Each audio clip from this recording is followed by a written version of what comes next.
The Krathor Empire had ruled the western part of the galaxy for 3,000 years. Every species that lived among the stars knew their name and feared it. They were hunters who had come from a world where only the strongest could survive. They stood 3 meters tall with thick armor covering their bodies and 4 eyes that could see in almost complete darkness. Their reflexes were so fast they could catch a flying insect from the air without even thinking about it. For thousands of years they had conquered world after world and species after species. 63 different alien races now served the Empire as slaves and workers. The Krathor had fought the telepathic Zendari and crushed them completely. They had destroyed the technology of the advanced Vorlin civilization. The crystalline Sharam had tried to resist but failed just like all the others. No one could stand against the Krathor warriors. No one had ever defeated them in battle. They were the apex predators of known space, and everyone knew it. Commander Vekral stood on the bridge of his warship named Crimson Death. He looked at the screens showing the human colony on a planet called Kepler 4-2b. The humans had refused to submit to the Empire. They had rejected the terms that would have made them servants of the Krathor. Vekral found this decision amusing in a dark way. These humans would die for their foolishness, and the Empire would make an example of them. Other species would see what happened when anyone dared to say no to the Krathor. Vekral clicked his mandibles together in anticipation. All ships assume attack formation, he commanded. These humans have shown themselves to be foolish. We shall make an example of them that the entire galaxy will remember for generations. The Krathor had studied the humans before coming to conquer them. They had looked at all the public records and information that humanity had shared with other species. What they saw made them laugh. Humans had only invented faster than light travel 40 years ago. They were barely out of their own solar system. The Krathor warriors had watched videos of human soldiers and found them pathetic. These creatures had soft skin that could be pierced by almost anything. They used primitive weapons that fired metal bullets. They seemed weak and slow compared to the mighty Krathor. This would be an easy conquest. Perhaps it would take only a few hours to make the humans surrender. Down on the surface of Kepler 442b, a woman named Lisa Morgan stood in the Colony Defense Center. She was the colonial administrator, which meant she was in charge of all 2,000 civilians who lived on this world. She watched the Krathor fleet approaching on the view screen. Her face showed no fear, even though she knew what was coming. Next to her stood Captain Jake Harrison, who was the military liaison for the colony. He checked his sidearm and smiled in a way that showed he was ready for what would happen next. "They think we are defenseless," Lisa said quietly. "They think we will break like all the other species they have conquered." Jake Harrison looked at the approaching alien ships. "Then they do not know much about humans, do they?" he replied. What the Krathor did not know was that humanity had been fighting wars for 10,000 years. Humans had fought each other in every possible way on their home world. They had learned how to survive against impossible odds. They had developed tactics and strategies through centuries of conflict. They were persistence hunters who never gave up once they locked onto a target. The Krathor were about to learn this the hard way. The first wave of Krathor dropships came down through the atmosphere like falling stars. They landed near the human colony, expecting to find frightened civilians ready to surrender. Inside the colony shelters 2,000 people huddled in reinforced bunkers deep underground. Above them, 300 colonial defense troops took their positions. These were not professional soldiers. Most of them were miners and farmers and engineers who had trained for defense in their spare time. But they were ready. Jake Harrison spoke calmly into his communication unit. "Wait for it," he said. "Let them think they have already won. Let them get close." The Krathor warriors came out of their dropships with complete confidence. They carried plasma rifles and wore armor that had protected them in 1,000 battles. The human settlement looked quiet and almost empty. Commander Vekral watched from his ship in orbit, feeling pleased. The humans were already hiding. This would be over quickly. Then the first Krathor squad reached the edge of the colony and everything changed in an instant. The explosion tore through their formation without warning. Buried charges that had been hidden underground detonated all at once. Sharp metal fragments ripped through the Krathor ranks. The aliens had never seen this tactic before. As they stumbled back in confusion, human soldiers appeared from hidden positions. Their rifles fired in coordinated patterns. Every bullet found its target. "Contact a Krathor." Warrior screamed into his communicator before a round punched through. His eye clustered and killed him instantly. In orbit, Vekral watched in growing confusion. as his ground forces scattered. "What is happening?" he demanded. "Report immediately. They were waiting for us, Commander," came the panicked response. "They have turned the entire colony into a trap. We are taking heavy casualties. Request immediate support, heavy casualties." The words made no sense to Vecrel. The Krathor never took heavy casualties against newly contacted species. This was supposed to be simple. "Send the second wave," he ordered. "Crush them with superior numbers." More dropships began to descend, but Lisa Morgan had prepared for this too. Old satellites that had been repositioned in orbit suddenly activated. They fired tungsten rods toward the planet. The metal rods entered the atmosphere at incredible speed. 2 dropships exploded before they could land. The kinetic bombardment was devastating and completely unexpected. In the streets of the colony, Jake Harrison led his troops in close-quarters combat. The Krathor were stronger and faster than any individual human. When a Krathor warrior grabbed Private Danny Cole and lifted him off his feet, it seemed like the alien would win easily. But Danny did not panic. He pulled the pin on a grenade he carried and held it between them. "See you in hell," Danny said calmly. The explosion killed them both, but it showed the surviving Krathor something terrifying. Humans would sacrifice their own lives without hesitation to take down their enemies. This was not normal behavior. This was not how any other species fought. Every other race the Krathor had conquered valued individual survival above all else. But humans seemed to care more about winning than living. The battle continued as the sun moved across the sky. By the time darkness fell, the Krathor had retreated to their ships. They had left behind 30% of their ground forces. Dead warriors lay scattered across the colony. The mighty Krathor Empire had never experienced anything like this. A small human colony with only 300 defenders had dealt them a devastating blow. Commander Vecrel stared at the casualty reports in complete disbelief. In one day, a minor outpost had hurt his forces more than some of the hardest campaigns in Krathor history. "Prepare orbital bombardment," he finally ordered. "If we cannot conquer them, we will erase them from existence." But before his ships could fire their weapons, something impossible appeared on the sensors. 3 human vessels dropped out of faster-than-light travel. They carried the insignia of Earth's colonial defense fleet. Reinforcements had arrived. The cavalry was here. Commander Vecrel realized in that moment that the Krathor Empire had made a terrible mistake. They had assumed humans were weak because they looked soft. They had assumed humans would break because every other species had broken. They had not understood that humans were different. Humans were adaptable. Humans were relentless. And humans refused to accept defeat. The Krathor had been the apex predators of the galaxy for 3,000 years. But now they faced something they had never encountered before. They faced a species that fought back harder when cornered. They faced humanity. Captain Nicole Patterson stood on the bridge of the CDF Valiant looking at the Krathor fleet that surrounded the planet Kepler 442b. Intelligence. Reports had told her everything about the Krathor Empire and their reputation as the most feared warriors in the galaxy. She was not impressed by what she had read. Her tactical officer, Lieutenant Greg Walker, looked up from his console with concern on his face. "Captain, their weapons are charging," he said. "They are preparing to destroy the colony from orbit." "Open a channel to their command ship," Nicole ordered calmly. Commander Vecrel appeared on the view screen. His alien features showed what might have been surprise or anger. Nicole could not tell which and did not really care about the difference. "Krathor vessel. This is Captain Nicole Patterson of the Colonial Defense Fleet. You are ordered to withdraw from this system immediately. Any hostile action against the colony will be considered an act of war against humanity." Vecrel made a sound that the translator interpreted as laughter. "3 small ships dare to challenge the might of the Empire," he said. "You humans are either very brave or completely insane." "We are from Earth," Nicole replied without changing her expression. "We are usually both. This is your only warning. Leave now or face the consequences." The Krathor commander cut the transmission. On his bridge, the tactical officer stated what seemed obvious. "Commander, their ships are smaller than our frigates. Our fleet numbers 27 vessels. This battle will be over in minutes." Vecrel nodded in agreement. "All ships destroy the human vessels," he commanded.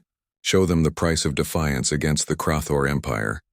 The Krathor fleet moved into attack formation. Their plasma cannons began to glow with deadly energy. On the Valiant, Nicole watched them approach with the patience of someone who knew something her enemy did not. She looked like a poker player holding a winning hand. "Tactical, are the packages ready?" she asked. Greg Walker smiled. "Armed and ready, Captain. The Krathor are about to receive a very unpleasant surprise." What the Krathor did not know was that humanity had spent the last month preparing this system. Humans were not built for direct confrontation. Humans were ambush hunters who had evolved by outsmarting their prey. Humans were tool users who turned every environment into an advantage. And humans had placed autonomous weapons platforms throughout the entire Kepler 442b system. These platforms had been drifting like ordinary space debris waiting for this exact moment. "Now," Nicole said quietly. Throughout the system, hidden mines activated instantly.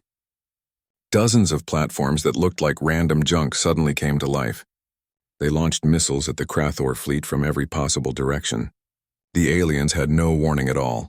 The first 3 Krathor destroyers exploded before their crews understood they were under attack. Chaos spread through the alien fleet as commanders shouted contradictory orders. They could not figure out where the attacks were coming from. All ships' evasive maneuvers, Veckeral roared.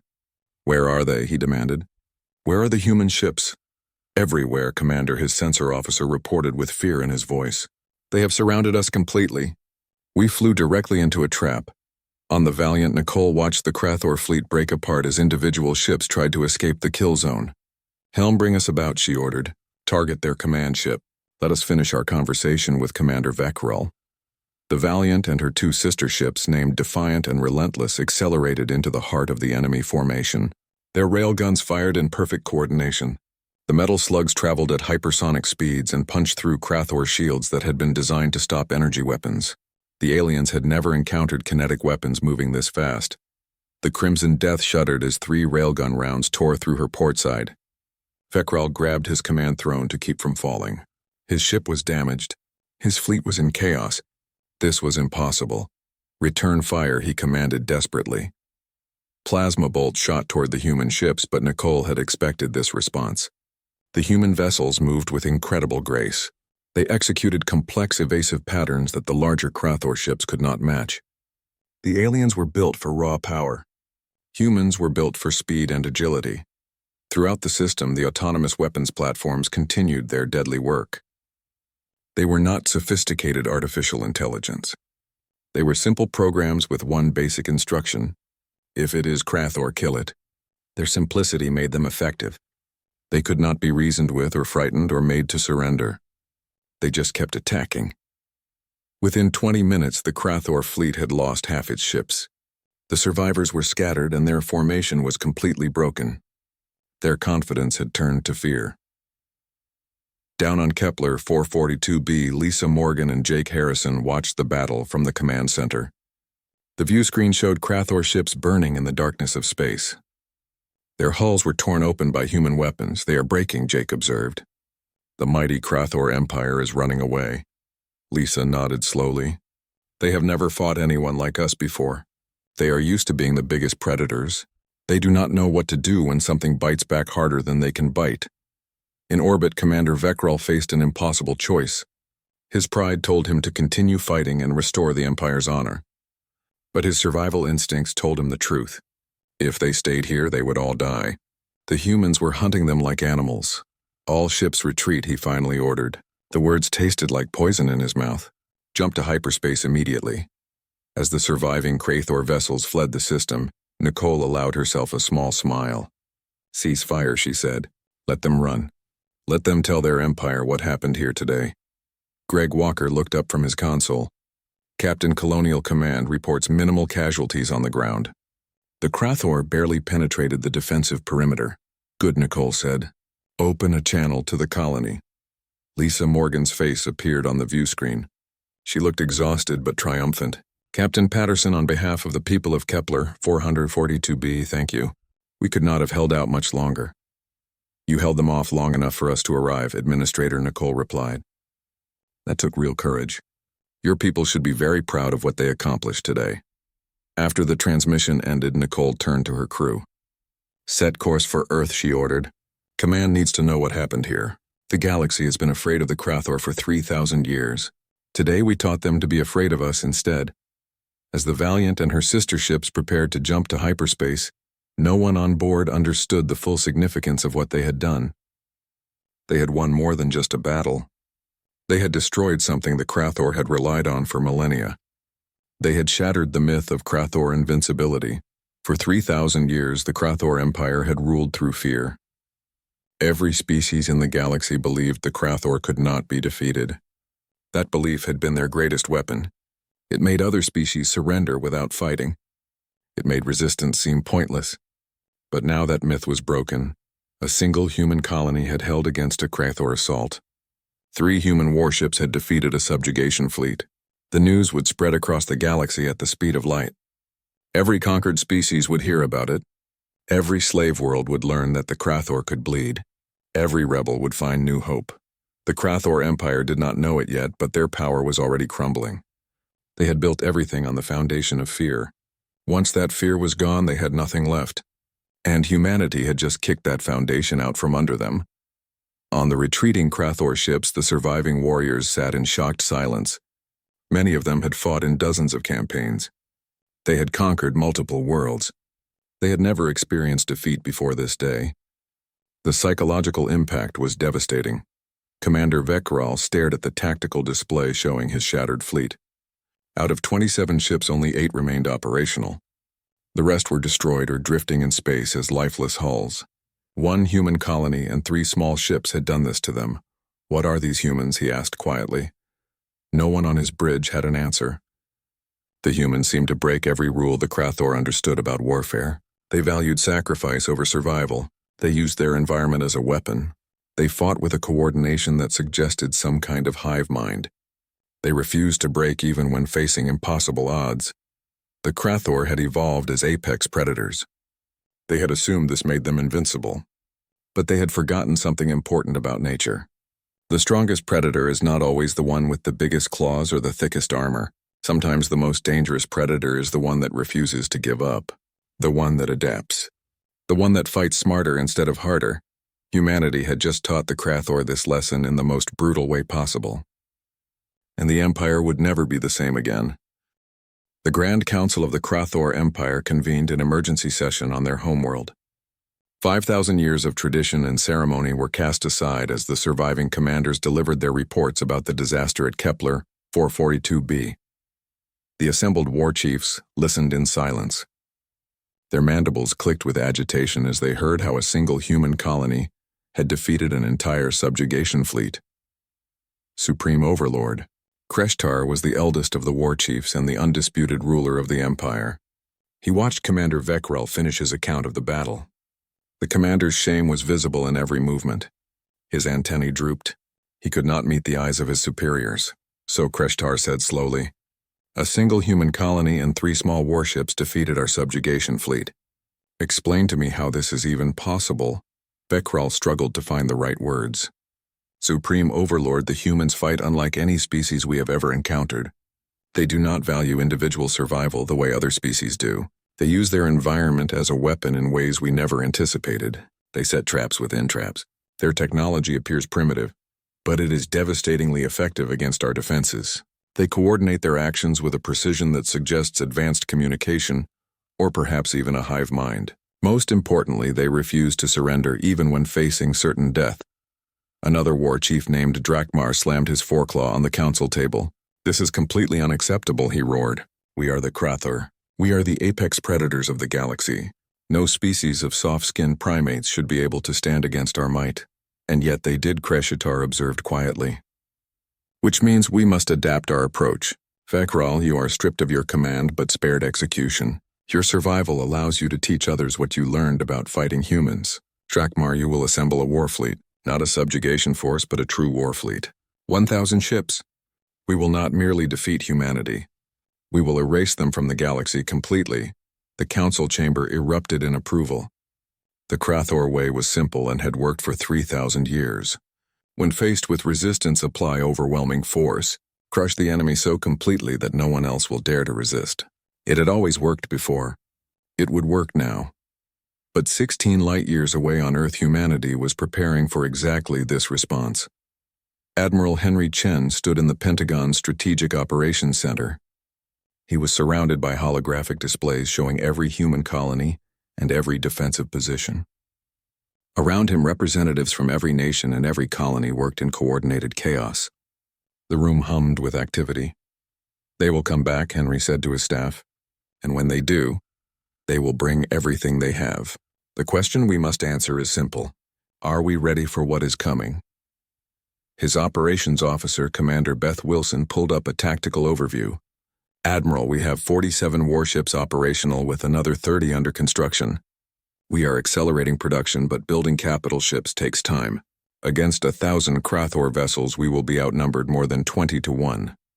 So we do not fight them ship to ship," Henry said. "We fight them the human way. We use tactics and strategy instead of brute force." Colonel Martinez. "What is the status of Operation Hornet's Nest?" Colonel Carlos Martinez was the head of Special Operations Planning. He stepped forward and activated a star map. "Sir, we have teams ready to deploy to 17 Krathor client species. Our mission is to provide them with weapons and training and encouragement to revolt against their Krathor masters. If the Krathor want to send 1,000 ships against us, we should make sure half of them are busy dealing with rebellions in their own territory." Henry nodded in approval. "Good thinking. And what about our defensive preparations?" "Every colony is being fortified using the Kepler 442b model," Carlos continued. "We are turning our worlds into fortresses. Additionally, we are seeding every approach route with autonomous weapons platforms. The Krathor will have to fight for every inch of space between their territory and ours. We are also developing new weapons specifically designed to counter Krathor strengths. If they want a war, we will give them one they will never forget." "What about allies?" Henry asked. "Has anyone agreed to stand with us?" That question brought uncomfortable silence to the room. Humanity had sent diplomatic missions to a dozen spacefaring species. All of them had refused to help. They were too terrified of Krathor retaliation. "We are alone in this," Beth said quietly. "No one will stand with us against the Empire. They all remember what happened to the last species that tried to resist." Henry looked at the star map showing the vast Krathor Empire and humanity's tiny cluster of colonies. "Then we will have to be enough," he said. "We have done it before throughout our history. Humanity has always thrived when our backs are against the wall. We are at our best when facing impossible odds." He turned to address his entire staff. "Pass the word to every colony and every ship and every soldier. We are about to face the biggest fight in our species' existence. But we are going to win. We will win because we have something the Krathor have never developed. We have the ability to take a beating and come back stronger. We have the capacity to sacrifice everything for the survival of our species. And we have 5,000 years of military history showing us exactly how to defeat enemies that outnumber and outgun us. Send a message to the fleet. Hold nothing back. Use every ship and every weapon and every trick we have ever developed. This is not a battle for territory or resources. This is a battle for the survival of our entire species." 6 months later, the Krathor war fleet assembled at the edge of their home system. It was the largest military force ever gathered in galactic history, 1,000 warships each carrying hundreds of warriors. Overlord Kreshtar personally commanded from his massive dreadnought named Eternal Domination. The ship was 5 kilometers long and carried enough firepower to destroy an entire planet. Today, Kreshtar announced to his fleet, "Today we restore the honor of the Empire. We will show the galaxy what happens to those who defy the Krathor. The humans will be erased. Their worlds will be turned to dust. Their memory will be forgotten. No one will ever dare to resist us again." The fleet jumped to hyperspace, heading directly toward human space. Their target was Earth itself. The Krathor strategy was simple. Cut off the head and the body will die. Destroy humanity's homeworld, and the scattered colonies would surrender immediately. But as the massive fleet traveled through hyperspace, they had no idea their every movement was being tracked. Humanity had seeded the hyperspace lanes with quantum-entangled sensors. These devices were invisible and completely undetectable. Admiral Henry Chen knew exactly where the Krathor fleet was going, and exactly when they would arrive. "They are taking the bait," Henry said, as he watched the fleet's projected course on his displays. "They are going straight for Earth just as we predicted. They want a decisive battle that will break our spirit. And we are going to give them one," Beth added. "Just not the battle they are expecting." Henry allowed himself a grim smile. The Krathor have ruled through fear for 3,000 years. They think they understand warfare. But they have never fought a species that weaponizes fear right back at them. They have never fought a species that turns every disadvantage into an advantage. They are about to learn what real terror means as the Krathor fleet bore down on humanity's homeworld, carrying the might of an empire that had never known defeat. Humanity prepared to teach the galaxy's apex predators a lesson that would echo through history. The most dangerous predator is not the one with the biggest claws or the strongest armor. The most dangerous predator is the one that refuses to accept that it is prey. The Krathor war fleet dropped out of hyperspace at the edge of the Sol system. Their sensors immediately began scanning for human defensive positions. Overlord Kreshtar studied the tactical display with satisfaction. Earth lay ahead, and it appeared to be defended by only 40 human warships arrayed in a standard defensive formation near the moon. They have chosen to make their final stand at their homeworld, Kreshtar observed. How predictable these primitives are. All ships advance in attack formation. We will sweep aside their pathetic defense and rain fire upon their planet until nothing remains. The massive Krathor fleet began its approach toward Earth. The human ships held their position and did not retreat. On the bridge of the CDF Resolution, Admiral Henry Chen watched the enemy fleet advance with complete calm. He had already made peace with what might happen today. Admiral, they are not attempting any evasive patterns, Captain Ryan Foster reported. They are coming straight at us in a standard assault formation. They seem confident this will be an easy victory. Of course they are confident, Henry replied. They have never needed to be clever before. They have always won through sheer overwhelming force. Communications send the signal to all ships. Hold formation until they reach the line. Do not fire until I give the command. The line Henry referred to was invisible. It was a mathematical point in space that had been precisely calculated by humanity's best strategic minds. It was the point of no return where the Krathor fleet would be too committed to retreat quickly. On the Eternal Domination, the tactical officer reported what seemed obvious. Overlord, the human ships are not retreating. They appear to be waiting for us to reach them. Let them wait, Kreshtar replied with confidence. Let them see their doom approaching. Perhaps some of them will surrender when they finally understand the futility of their resistance. But as the Krathor fleet crossed the invisible line, Henry gave the order that would change everything. Activate the field, he said calmly. Across the Sol system, hidden platforms that had been placed over the last 6 months suddenly powered up. Humanity had turned theoretical physics into a weapon. Localized gravity wells materialized throughout the Krathor formation. They were not strong enough to crush the ships, but they were strong enough to disrupt the formation and slow their advance dramatically.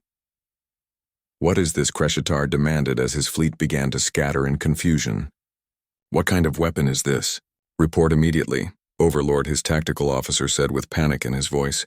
They have created artificial gravity fluctuations throughout our entire formation. Our ships are being pulled off course in random directions. We cannot maintain formation cohesion. Before Kreshtar could respond, the real attack began, from behind Earth's moon and from the asteroid belt and from hidden positions throughout the inner system. Human ships emerged from concealment. Not the 40 ships that had been visible, but 200 ships. Admiral Henry Chen had hidden his true strength, and now he sprang the trap with perfect timing. All ships engage, he ordered. Target their capital ships first. Focus fire and make every shot count. The battle that followed would be studied in military academies for generations to come. The human fleet, though outnumbered 5-1, fought with coordination and ferocity that shocked the Krathor. Human ships worked in teams, covering each other and focusing all their fire on single targets until those targets were completely destroyed before moving to the next. Captain Nicole Patterson now commanded a small attack wing of fast destroyers. She led her ships in a daring assault on the Krathor left flank. Pattern Delta 7, she ordered. Hit them hard and fast, then break off before they can concentrate their return fire. Her ships dove into the enemy formation with their railguns blazing and missiles launching in volleys. Then they scattered in all directions before the Krathor could respond effectively. It was the ancient tactic of wolves hunting much larger prey. Quick strikes followed by retreat, slowly bleeding the enemy until they collapsed from 1,000 wounds. But even with clever tactics and superior coordination, humanity was still badly outnumbered. Ships began to fall on both sides. The CDF Intrepid took a direct hit from a Krathor plasma cannon. Her hull split open and her entire crew was lost to the vacuum of space. The CDF Dauntless had her weapons destroyed by enemy fire. Her captain chose to ram a Krathor cruiser at full speed rather than surrender. Both ships exploded in a brilliant flash. On the resolution, alarms blared constantly as enemy fire hammered against their shields. Shield strength at 40%, Ryan Foster reported. We have multiple hull breaches on decks 7 through 12. Damage control teams are responding. Henry gripped his command chair tightly. Divert all power to forward weapons, he ordered. We are not done fighting yet. Not by a long way. But Overlord Kreshitar, despite his heavy losses, could see that numbers would eventually prevail. Yes, the humans fought well. Yes, they had inflicted surprising casualties. Yes, they used tactics the Krathor had never seen before. But the Krathor fleet still numbered over 800 ships, and they were slowly but steadily pushing through toward Earth itself. Continue the advance, Kreshitar commanded with grim determination. We will destroy their fleet, and then we will destroy their world. Nothing can stop us now. Victory is within our grasp. That was the exact moment when Earth's moon opened fire. Humanity had spent 6 months turning Luna into the largest weapons platform ever constructed. Beneath the lunar surface, massive railguns had been built and carefully camouflaged to hide them from Krathor sensors. Now they revealed themselves all at once. They began launching projectiles at a significant fraction of light speed. The kinetic rounds tore through the Krathor fleet like a supersonic blade through soft tissue. Dozens of ships simply ceased to exist in an instant. They were transformed into rapidly expanding clouds of debris and vapor. Other ships tumbled through space with their hulls breached and their systems failing catastrophically. Impossible, Kreshitar screamed in rage and disbelief. They weaponized their own moon. What kind of insane species does such a thing? His tactical officer responded quietly with something that might have been awe in his voice. A species that refuses to lose, Overlord. A species that will sacrifice anything to protect their home. The battle continued to rage for 6 more hours. The space around Earth became filled with burning wreckage and the bodies of the fallen. The Krathor fleet, despite devastating losses, pushed closer to Earth with every passing minute. The human fleet, battered and bloodied, continued to fight with desperate determination. Individual human ships that were too damaged to fight anymore deliberately crashed themselves into Krathor formations. Entire crews sacrificed their lives to take down enemy capital ships. As the sun began to set over Earth's western hemisphere, Admiral Henry Chen received the latest casualty reports. 60% of his fleet was destroyed or too damaged to continue fighting. But the Krathor had lost 700 ships. 700 ships, and they were still no closer to Earth than when they had started. On the Eternal Domination, Kreshitar finally faced the truth he had been avoiding. They were losing this battle. The mighty Krathor Empire was being defeated by humans. Supreme Overlord, his tactical officer, said very quietly. We must retreat now. If we continue fighting here, we will all be destroyed. We have already lost too many ships. For a long moment, Kreshitar said nothing. His pride demanded that he continue the fight. His warrior instincts told him to never surrender. But his survival instincts, which had kept the Krathor alive for millions of years, told him the simple truth. If they stayed, they would die. All ships fall back, he finally ordered. The words felt like swallowing broken glass. Retreat to the rally point. We will regroup and reassess. As the surviving Krathor fleet limped away from the Sol system, humanity's battered defenders did not pursue them. They had no strength left to chase.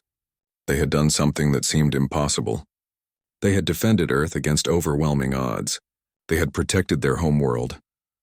Admiral Henry Chen opened a channel to all human forces. Today, he said, today we taught the galaxy a lesson it had forgotten. We showed them that humanity does not break. We do not surrender. We do not bow to anyone. And anyone who comes to our home seeking to destroy us will find only defiance and determination, and a fight they will never forget. Well done, everyone. Earth still stands and we are still here. 3 months after the Battle of Sol, the galaxy was a completely different place. News of the Krathor defeat spread through the civilized systems like wildfire. With that news came something the galaxy had not experienced in 3,000 years. Hope had returned to the enslaved worlds. In the throne room of the Krathor homeworld, Supreme Overlord Kreshitar faced a crisis unlike anything his species had ever encountered. The Empire was crumbling from within. 17 client species had risen in open rebellion against their Krathor masters. Trade routes were disrupted and cut off. Military outposts were being abandoned across the Empire. The myth of Krathor invincibility had been shattered at Earth, and with it the very foundation of their power had collapsed. "We must crush these rebellions immediately," War Chief Drakmar insisted loudly. "If we show any weakness now, we will lose everything we have built over 3,000 years." But Kreshitar was old enough and wise enough to recognize a losing position when he saw one. "And how exactly do you propose we do this?" he asked. "Our fleet is decimated after the disaster at Earth. Half our warriors died in that battle. The other half are spread across 100 worlds trying desperately to maintain order. We no longer have the strength to enforce submission through fear." In the uncomfortable silence that followed, another voice spoke up. It was Commander Vekral, who had survived the first battle at Kepler 442b. Since his demotion, he had spent his time studying humanity extensively. He had read everything the Empire possessed about these strange primates.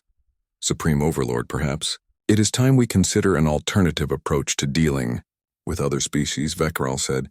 Carefully, every eye in the chamber turned toward him. The concept he was suggesting was so alien to Krathor, thinking that many present could not even fully process what he meant. "You mean surrender to the humans?" Drakmar growled with obvious disgust. "You would have the mighty Krathor bow down before these soft-skinned primitives?" "Not surrender," Vekral said, choosing his words very carefully. "Negotiation and cooperation. Humans have a concept they call diplomacy. They are fundamentally different from us. They do not seek to conquer simply for the sake of domination and control. They fight only when they feel threatened or when protecting their territory.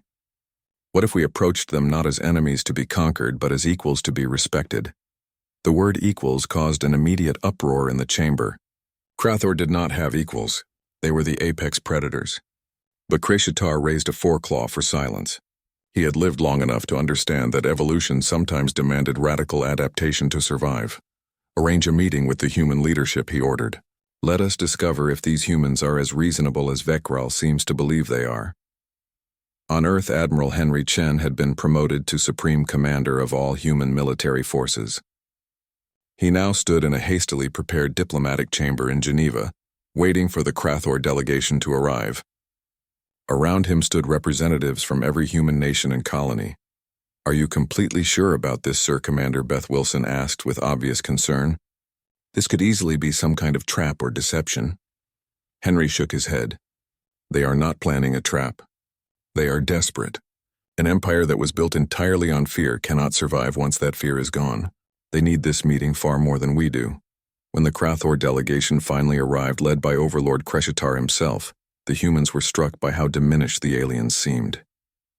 These apex predators who had ruled the galaxy for millennia now moved with uncertainty and hesitation. Their confidence had been completely shattered. The two leaders faced each other across a conference table. They represented species that had been trying to kill each other just months ago. Supreme Commander Chen Kreshitar began through his translator device. "I come before you today not as a conqueror, but as a leader desperately seeking to prevent the complete extinction of my people and the collapse of everything we have built." Henry gestured for him to continue speaking. "The Krathor Empire is collapsing rapidly," Kreshitar continued. "Without our military might to enforce order and submission, we now face violent rebellions on every conquered world.